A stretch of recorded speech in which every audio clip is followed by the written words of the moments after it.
Class 9 आज हमारा next session है 9 सेशन, जिसमें हमें सिखाया जाएगा कि हम किस तरह से क्वेश्चंस पूछते हैं। आस्किंग क्वेश्चंस, आप लोग भी हर रोज़ अलग अलग जानकारी लेने के लिए कई तरह के क्वेश्चंस करते हैं, अपनी फ्रेंड से, अपने टीचर्स से, अपने पेरेंट्स से, ठीक है। और उन क्वेश्चंस को पूछने से आपको जो डिज़ायर्ड इन्फॉर्मेशन होती है, जो आपको इन्फॉर्मेशन लेनी होती है, वो आप ले लेते हो, ठीक है। तो हम क्वेश्चंस क्यों करते हैं? हम अब एक नई जानकारी लेने के लिए, नया ज्ञान प्राप्त करने के लिए हम क्वेश्चंस करते हैं। तो क्वेश्चन सही होना चाहिए और सही समय पर पूछा गया प्रश्न जो है आपको सही समय पर वो इन्फॉर्मेशन देने में हेल्प करेगा, ठीक है। बट अगर आप सही समय पर सही क्वेश्चन नहीं करेंगे तो आप कहीं ना कहीं फिर पीछे रह जाओगे, ठीक है। तो आपको अगर कोई चीज़ नहीं पता चलती है तो आप सही समय पर सही क्वेश्चन करें, ठीक है। ये नहीं है कि आपने पूछना कुछ और था, पूछ कुछ और लिया। तो राइट टाइम पर राइट क्वेश्चन का करना बहुत ज़रूरी है। तो यही सब हम लोग इस सेशन में पढ़ेंगे। अब देखो, इसमें एक एग्जाम्पल दे रखा है कि कि क्या हम क्वेश्चन कर सकते हैं। जैसे I don't know how to solve these problems, मुझे नहीं पता कि इन प्रॉब्लम्स को कैसे सॉल्व करना है। Which book should I read, कौन सी बुक मुझे पढ़नी चाहिए। I can't understand whom should I ask, मुझे नहीं पता चल रहा है मैं किससे ये पूछूं। How will I complete this work, मैं ये वर्क कैसे कंप्लीट करूं। तो इस तरह के कुछ क्वेश्चंस जो है हमारे माइंड में चलते हैं और हमें वो सही समय पर पूछ लेने चाहिए और सही व्यक्ति से पूछ लेने चाहिए, ठीक है। तो in this session, we will learn about the importance of asking questions and how to get information by asking the correct questions. ठीक है, तो इस सेशन में हम पढ़ेंगे कि क्वेश्चंस को पूछने का क्या महत्व है और किस तरह से हम इंफॉर्मेशन ले सकते हैं by asking the correct question, कि हमारा क्वेश्चन भी पहले सही होना चाहिए, ठीक है। नीड फॉर आस्किंग क्वेश्चन, हमें क्वेश्चंस को करने की ज़रूरत क्यों होती है, हमें क्वेश्चंस पूछने की ज़रूरत क्यों होती है। देखो, पहले क्वेश्चन की डेफिनेशन पढ़ लेते हैं। क्वेश्चन क्या होता है? It is a request for information. तो जब हमने इंफॉर्मेशन लेनी होती है तो उसके लिए जब हम सामने वाले को या दूसरे व्यक्ति को निवेदन करते हैं बताने के लिए, तो वो एक क्वेश्चन होता है। तो क्वेश्चन क्या है? किसी ज्ञान को प्राप्त करने का निवेदन। तो question is a request for information, और ये किसी भी तरह की हमारी इंफॉर्मेशन हो सकती है, चाहे हमें किसी अपने सिलेबस बुक का कोई क्वेश्चन है उसका आंसर चाहिए, या फिर हमें किसी पर्सन के बारे में या किसी प्लेस के बारे में कोई इन्फॉर्मेशन लेनी है, या हमें ये जानना है कि ये जो काम है, ये जो टास्क है, वो किस तरह से कंप्लीट करना है या किस तरह से करना है। तो हम कई तरह के क्वेश्चंस जो है वो अलग अलग इन्फॉर्मेशन को लेने के लिए कर सकते हैं, ठीक है। जैसे ये क्वेश्चन दिया है, where will I find where will I find the answer to question 2, ठीक है, कि क्वेश्चन 2 का आंसर मुझे कहाँ से मिलेगा। तो दूसरा पर्सन जो उसकी फ्रेंड है वो बता रही है उसको कि read the 4th lesson from your English text book, English text book से अपने 4th लेसन पढ़ो और आपको क्वेश्चन 2 का आंसर मिल जाएगा, ठीक है। तो इस तरह से हम क्वेश्चन कर सकते हैं और उसका आंसर हमें सामने वाले से मिल सकता है। अब जो हम क्वेश्चन करते हैं उसका फ़ायदा क्या होता है? तो asking questions help us to number 1 gain new knowledge, get information. Questions को पूछने से हम नया ज्ञान प्राप्त कर सकते हैं, कोई नई हम जो है जानकारी ले सकते हैं। सेकंड क्या फ़ायदा होता है क्वेश्चन पूछने का? कि it make sure that what we know is correct, कि जो हमें पता है क्या वो सही है कि नहीं सही है। तो वो भी हम क्वेश्चन करके जांच सकते हैं कि वो जितनी जानकारी हमारे पास है वो सही है कि नहीं है। अवॉइड डाउट्स, कन्फ्यूजन, मिसअंडरस्टैंडिंग्स, हमारे मन में कोई आशंका है, कोई कन्फ्यूजन है, कोई हमारी मिसअंडरस्टैंडिंग है, उसको भी दूर करने के लिए हम क्वेश्चन कर सकते हैं। और अगर हमें start talking to people by asking about them and their ideas, अगर हमें कोई नए लोग जो है वो हमारे साथ हैं, हमें उनके बारे में कुछ नहीं जान पता, तो हम किसी से भी जब भी कोई बातचीत शुरू करते हैं तो वो कोई ना कोई क्वेश्चन से ही शुरू करते हैं। चाहे हम उनका नाम पूछ रहे हैं, चाहे हम पूछ रहे हैं कि वो कहाँ से बिलोंग करते हैं, या हम पूछ सकते हैं कि वो कहाँ जा रहे हैं। तो अकॉर्डिंग टू कि हम कहाँ पर हैं, किस सिचुएशन में है, उस हिसाब से हम उनसे क्वेश्चन करते हैं। और उनके आइडियाज़ लेने के लिए, उनसे बातचीत करने के लिए हम सबसे पहले उनसे क्वेश्चंस ही करते हैं, जिससे हमारी बातचीत फिर स्टार्ट होती है, ठीक है। नेक्स्ट हम पढ़ेंगे how to make sure we have complete information. हमें कैसे पता चलेगा कि जो इन्फॉर्मेशन हमारे पास है वो पूर्ण है, वो पूरी है, मतलब वो कंप्लीट है। आधी अधूरी जानकारी हमारे पास नहीं है। हमारे पास जो जानकारी वो कंप्लीट है, वो कैसे हम पता करेंगे? तो वो पता करने के लिए अब देखो इसमें कुछ दो चीज़ें लिखी हैं कि if you do not have information about how to reach a place you will not be able to reach it. If you do not know how to do some work you will not be able to complete it. कि देखो अगर आपको नहीं पता कि आपको जैसे कहीं जाना है और आपको उसका रास्ता नहीं पता कि वहाँ पे कैसे पहुँचना है, तो आप वहाँ पहुँचोगे नहीं, ठीक है? पहुँच नहीं पाओगे ना जब तक आप किसी से पूछोगे नहीं, या गूगल मैप का इस्तेमाल नहीं करोगे, या किसी से पूछोगे नहीं, तो नहीं पता चलेगा।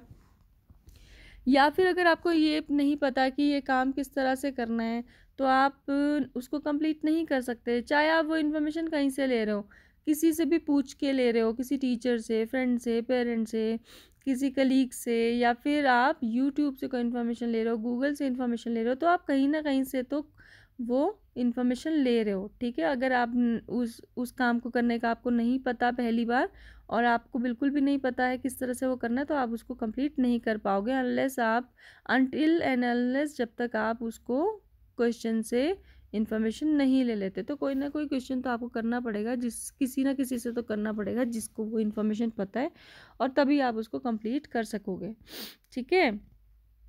तो asking all the correct questions eight right time is also important. सही, जैसे मैंने आपको पहले बोला कि सही समय पर सही प्रश्न ही करना बहुत इम्पॉर्टेंट होता है, ठीक है? तो करेक्ट क्वेश्चन होना चाहिए और आपका राइट टाइम होना चाहिए, तो वो बहुत ज़्यादा महत्वता रखता है, महत्वपूर्ण होता है कि आप सही समय पर सही क्वेश्चन करो, ठीक है? उसके बाद एक है कि हम लोग अगर कोई भी क्वेश्चन करना चाहते हैं ना, तो हमारे पास एक मेथड होता है, सिंपल मेथड है 5W+1H। तो 5W+1H अगर हम ये मेथड यूज़ करते हैं तो हम किसी भी जानकारी को प्राप्त कर सकते हैं इस मेथड के द्वारा। अब ये क्या है? 5W मीन्स 5 तरह के ऐसे वर्ड्स होते हैं जो W से स्टार्ट होते हैं, और हम उन वर्ड्स का यूज़ करके कोई भी क्वेश्चन पूछ सकते हैं। जैसे कि 5W कौन से होते हैं आपके? Who, where, when, what, why, ठीक है? तो ये 5 तरह के होते हैं ना W से स्टार्ट होने वाले 5Ws जिससे हम क्वेश्चन करते हैं। और एक और होता है हमारे पास जो H से स्टार्ट होता है, इसलिए इसको लिखा हमने +1H, ठीक है? तो एक H से स्टार्ट होता है जैसे कि हाउ, तो हाउ करके भी हम कोई क्वेश्चन पूछ सकते हैं। अब इन वर्ड्स का हम कब कब किस तरह से इस्तेमाल करते हैं वो हमें आना चाहिए। जो हु वर्ड है ना, वो हम तकरीबन किसी पर्सन के बारे में कोई जानकारी लेनी हो, किसी पर्सन के बारे में कुछ पूछना हो, तो हम हु इस्तेमाल करते हैं। जैसे हम बोलते हैं नहीं, हु आर यू, आप कौन है? तो किसी पर्सन के लिए पूछा ना हमने, हु आर यू, या हु इज़ शी, वो कौन है, ठीक है? और कैसे पूछ सकते हैं हम? Who is the new student in the class, कि जो क्लास में नया बच्चा आया है वो कौन है, ठीक है? तो हु से हम किसी पर्सन के बारे में जान सकते हैं। नेक्स्ट आता है वेयर। वेयर कब हम यूज़ करते हैं? जब हमने किसी प्लेस के बारे में जानकारी लेनी हो, किसी जगह के बारे में जानकारी लेनी हो। जैसे where do you live, where are you from, ठीक है? वेयर दे गो, या वेयर डज शी लिव, है ना, कि वो कहाँ रहती है। तो इस तरह से हम वेयर मीन्स कि अगर किसी जगह से रिलेटेड कोई क्वेश्चन करना है तो हम वेयर वर्ड का यूज़ कर सकते हैं, ठीक है? नेक्स्ट आता है व्हेन। व्हेन आपको पता है जब हमने किसी टाइम के बारे में कोई जानकारी लेनी हो, तो समय के बारे में जानकारी लेनी हो, टाइम के बारे में जानकारी लेनी हो, तो हम व्हेन से स्टार्ट करते हैं अपना क्वेश्चन। जैसे when did she join school, उसने स्कूल कब ज्वाइन किया, when did she join school. या when you will come to school, आप स्कूल कब आओगे, when you will come to school. या when she leaves for Kolkata, ठीक है? तो किसी तरह से भी आप कोई क्वेश्चन कर सकते हो। जब आपने समय का कुछ क्वेश्चन करना हो तो वो व्हेन से स्टार्ट होगा, ठीक है? When she will be arrived. Next है आपका what. What is use to ask about a thing, an idea और एन एक्शन। तो व्हाट हम कब यूज़ करते हैं? जब हमने किसी चीज़ के बारे में कुछ जानना हो, किसी एक आइडिया के बारे में या किसी एक्शन के बारे में जानना हो, तो हम व्हाट का इस्तेमाल करते हैं। जैसे what is her favourite subject, तो व्हाट हम तकरीबन ज़्यादातर यूज़ करते हैं। सिंपल व्हाट इज़ दिस, है ना, what is her favourite subject. Next है वाई। वाई मीन्स क्यों। तो अगर हमने कोई रीज़न पूछना हो कि ये जो आपने किया इसका क्या कारण है, कोई भी किसी भी तरह का कारण रीज़न पूछने के लिए हम वाई से अपना क्वेश्चन शुरू करते हैं। जैसे वाई यू डिड दिस, आपने ये क्यों किया, ठीक है। तो या फिर एक और क्वेश्चन है यहाँ पर, why is she not talking to anyone in the class, कि वो कक्षा में किसी से क्यों जो है वो बात नहीं कर रही है। तो why is she not talking to anyone in the class, why you did this, ठीक है। वाई आर यू लेट, कोई भी रीज़न हो सकता है, ठीक है। वाई यू कम लेट, तो कोई भी क्वेश्चन आप वाई से शुरू कर सकते हैं जब आपने कोई रीज़न जानना हो। नेक्स्ट है हमारा हाउ। हाउ हम यूज़ तब करते हैं जब हमने कोई मेथड यूज़ करना है कि आपने ये कैसे किया। How, how can I help her, या how can I help her make friends, ठीक है। How can I help you, तो सिंपल अगर हमने आपको कोई मेथड फाइंड करना है तो आप जो है हाउ यू मेक दिस या हाउ यू प्रिपेयर दिस, हम ये भी पूछते हैं ना, how you make this dish. तो किसी भी तरह का कोई मेथड अगर आपने जानना हो तो हम हाउ से शुरू करते हैं। क्लियर है बेटा। तो आपको कुछ भी अभी पता नहीं चलेगा, वैसे आपको ये सब आता है, बट फिर भी स्टिल आप ये ध्यान में रखना है कि अगर किसी पर्सन के बारे में जानना है तो हु से स्टार्ट करते हैं, किसी प्लेस के बारे में जानना हो तो वेयर से स्टार्ट करते हैं, टाइम के बारे में कुछ जानना हो तो व्हेन, और अगर किसी सिंपल थिंग आइडिया और एक्शन के बारे में जानना हो तो व्हाट से स्टार्ट करते हैं, और किसी रीज़न को फाइंड करना हो, कारण को फाइंड करना हो वाई से, किसी मेथड को फाइंड करना हो तो हाउ से हम उस क्वेश्चन को स्टार्ट करते हैं। ठीक है, तो आपका ये सेशन ख़त्म है और हम एक्सरसाइज कर लेते हैं। इसमें क्या क्वेश्चंस दे रखे हैं। सबसे पहले इसमें 4 मल्टीपल चॉइस क्वेश्चंस दे रखे हैं। हम पहला करेंगे, Raju is the class monitor, he wants to know why Ramesh is coming late every day. अब इसमें क्या है, राजू क्लास मॉनिटर है, वो जानना चाहता है कि रमेश हर रोज़ लेट क्यों आता है। तो विच of the following is a question that Raju can ask Ramesh. तो इन चारों में से कौन सा ऐसा क्वेश्चन है जो राजू पूछ सकता है रमेश से उसके लेट आने की वजह। ठीक है, did you come on time, do you come on time, are you late, why are you late every day, will it not be easier to complete your work if you come on time. तो इन चारों sentence में से कौन सा answer सही है। Why are you late every day, तो इसका आंसर होगा C, why are you late every day. आप हर रोज़ लेट क्यों होते हो। ठीक है, वाई आर यू लेट, या आप देरी से क्यों हर रोज़ देरी से क्यों आते हो, why are you late every day. Second question है, if you have not understood a task given to you which question should you ask. अगर सपोज आपको कोई काम दिया जाता है और आपको समझ में नहीं आया कि वो काम कैसे करना है, ठीक है, तो आप किस तरह से क्वेश्चन पूछोगे।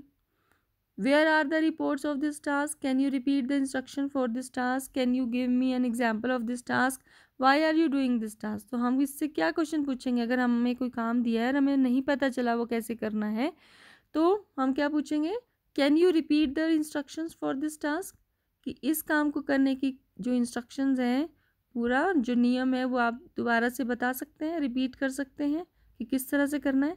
तो हम इसका आंसर लिखेंगे B, can you repeat the instructions for this task. तीसरा क्वेश्चन है, Sheela does not have time so she decides to delay a task. ठीक है, शीला भी बिजी है, जैसे उसके पास टाइम नहीं है तो वो डिसाइड करती है कि ये जो पर्टिकुलर टास्क है ना, काम है, वो उसको बाद से करेगी। तो which question should he ask, C आएगा यहाँ पे, which question should she ask before ignoring the task. तो उस काम को ना करने के लिए, मीन्स उस टास्क को इग्नोर करने से पहले वो क्या क्वेश्चन करेगी, what is this task, when does this task need to be completed, is this task important, no need to ask any question. तो आप क्या क्वेश्चन करेगी शीला, जब वो एक काम को थोड़ा बाद में करना चाहती तो वो क्या करेगी, वो क्वेश्चन करेगी B, when does this task need to be completed, कि इस टास्क को कंप्लीट कब तक करना है। ठीक है, क्योंकि अगर उसको पता चल जाएगा ना ये कब तक करना है तो वो उस हिसाब से उस काम को आगे डिले कर पाएगी। ठीक है, तो अगर उसको कल चाहिए तो वो उस हिसाब से अपना काम प्रायोरिटी वाइज करेगी। ठीक है, अगर अभी एक हफ्ता है उस काम को कंप्लीट करने का, कोई जल्दी नहीं है, तो वो फिर उस हिसाब से उसको प्लान करेगी। ठीक है, तो उसने ये डिसाइड नहीं किया था कि उस काम को नहीं करेगी, उसने ये डिसाइड किया कि वो इस काम को बाद से करेगी, डिले मतलब बाद से करेगी। तो इसीलिए इन चारों में से कौन सा आंसर होगा, B, when does this task need to be completed. Next है Renuka is joining a new school, which of the following question will help her become comfortable with her new classmates. जैसे कोई रेणुका है, उसने एक नया स्कूल ज्वाइन किया और वो अपने जो नए क्लासमेट्स है उसके साथ अगर कंफर्टेबल होना चाहती है तो क्या क्वेश्चन करेगी? How long have you been studying here, आप कितनी टाइम से या कितने लंबे समय से आप मतलब कितने समय से आप यहाँ पढ़ाई कर रहे हो, ठीक है। Would you like to share my lunch, क्या आप मेरा लंच शेयर करना चाहते हो? या वुड यू लाइक, क्या आप मेरा लंच शेयर करना चाहोगे?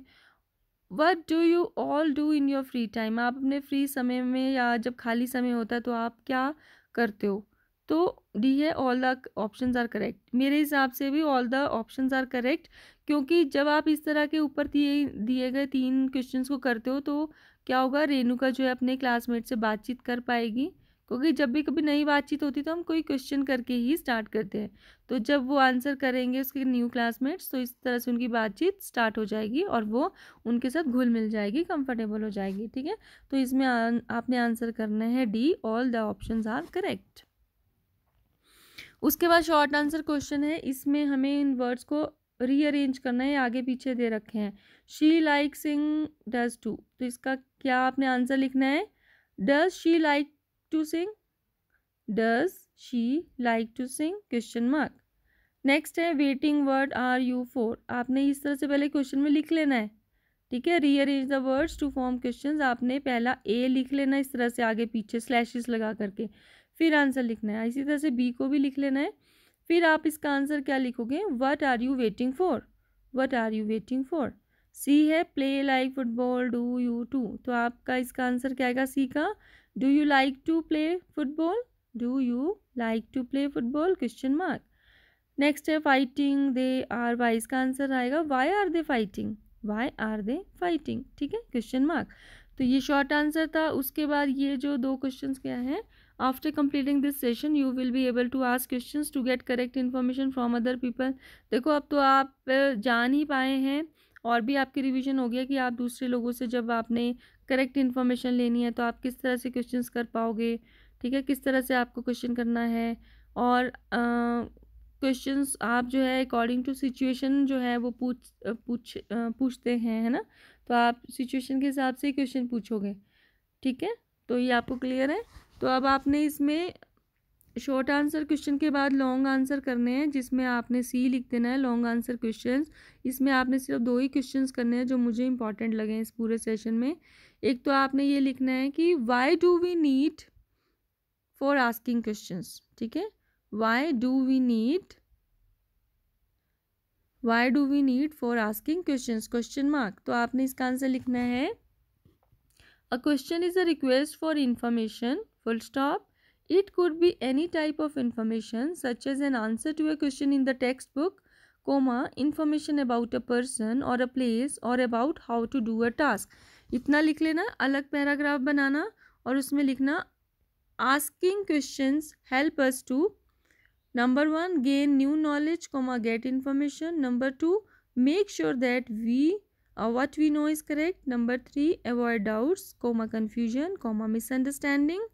And Number 4 start talking to people by asking about them and their ideas. तो बस इतना सा आपने ये क्वेश्चन करना है लॉन्ग आंसर्स में फर्स्ट क्वेश्चन। और लॉन्ग आंसर में सेकंड क्वेश्चन आपने ये लिखना है what do you understand by 5W + 1H method for asking questions. क्या लिखोगे सेकंड क्वेश्चन लॉन्ग आंसर में? What do you understand by 5W + 1H method for asking questions. तो उसमें आपने बेटा ये पूरा टेबल बनाना है जिसमें पूरे 5 वर्ड हमारे W वाले लिखे हैं और 1 वर्ड हमारा H वाला लिखा है, ठीक है। तो ये पूरा आपने टेबल बनाना है, 1.23 वाला टेबल पूरा बनेगा जिसमें यूसेज भी होगा कि किस तरह से यूज़ करते हैं और एग्जाम्पल भी दिया हुआ है, ठीक है। तो this is all about your session 9th 1, ठीक है। थैंक यू बेटा।